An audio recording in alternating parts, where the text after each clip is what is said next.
গতকাল রাতে দেবর এসেছিল আমাদের বাসায় বেড়াতে, আজকে সকালে আবার চলে যাবে, এজন্য সকাল সকাল ঘুম থেকে উঠে রান্নাঘরে চলে এলাম নাস্তা বানাতে। কালকে রাতে হাজবেন্ড ফ্রোজেন পরোটা নিয়ে এসে রেখে দিয়েছিল যেন সকাল সকাল ঘুম থেকে উঠে নাস্তা বানাতে কষ্ট না হয়। তো এই তো কয়েকটা পরোটা ভেজে নিচ্ছি, পাশাপাশি 2টা ডিমও ভেজে নিচ্ছি। ফ্রিজে মাংস রান্না করা আছে, সেটাও বের করে গরম করে নিব। এই তো এখন হচ্ছে পরোটাটা ভাজার পরে আমি ডিম ভেজে নিব, এজন্য আগে থেকে ডিমটা ফেটিয়ে নিই। বাসায় মেহমান আসলে অনেক ভালো লাগে, মন চায় অনেক কিছু রান্না করি, তবে 2 বাচ্চা সামলে তেমন একটা পেরে উঠি না, তবে খুব চেষ্টা করি নিজের সাধ্যের মধ্যে সবটুকু দিয়েই করার জন্য। তো যাই হোক, আমি হচ্ছে পরোটাটা উঠিয়ে এখন ডিমটা ভেজে নিচ্ছি, আর পাশাপাশি আমি কিন্তু মাংসটাও গরম করে নিয়েছি ওভেনে। তো এখন হচ্ছে ফল কেটে নিব, আর পাশাপাশি রাইসা আরহামের খাবারও বানিয়ে নিতে হবে। তো এই তো আমি হচ্ছে ওটা শেয়ার করছি না, আপাতত মেহমানের জন্য যা যা আয়োজন করছি আর কি, সেটাই হচ্ছে আপনাদের সাথে শেয়ার করছি। তো এখনো কিন্তু হচ্ছে তেমন ভোরের আলো ফোটেনি, অনেক সকালে উঠে পড়েছি, যেহেতু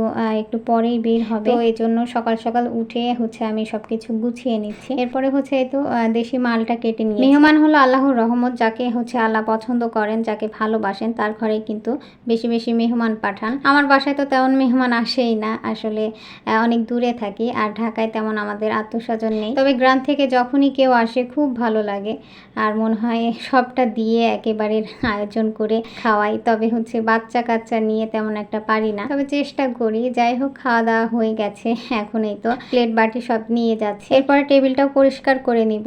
আর হচ্ছে খাওয়া দাওয়া করার পরে কিন্তু আমি টেবিল সবসময় পরিষ্কার করে নেই, কোনো কাজই পরে করব বলে রেখে দেই না, এতে করে কিন্তু কাজ জমা থাকে। তো যাই হোক, আজকের ভিডিওটি এখানেই শেষ করছি, সবাই ভালো থাকবেন, আসসালামু আলাইকুম।